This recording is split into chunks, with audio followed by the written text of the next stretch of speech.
Colin, what else was the First Minister saying?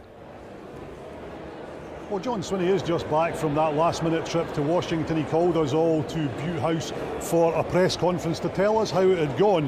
And the short answer is better than he had hoped it could. 10% tariffs are costing the industry £4 million a week. John Swinney says this was not even on the radar for UK-US trade negotiations before President Trump's visit to Scotland in the summer. Now, I asked the President at Turnberry and he said that he didn't know this was a problem at the time. Well, he knows now, and the First Minister says he gets it.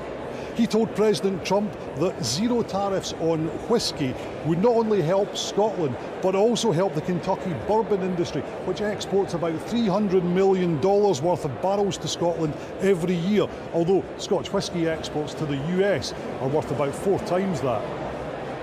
There's a win-win situation to be obtained here. So it's not just a one-way street for Scotland, it's got benefits for the United States too.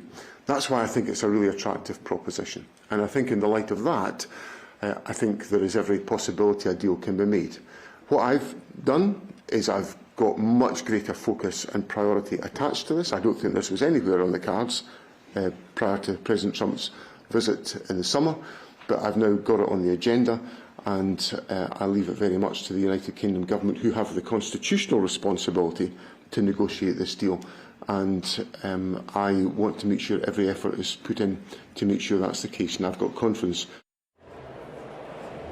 John Swinney's not part of that negotiating team, though. That's down to the US and the UK governments. The First Minister thinks, though, that he has moved things forward. He says there is every probability of a deal, but there's still absolutely no guarantee. And he says the ball is now firmly in the UK government's court.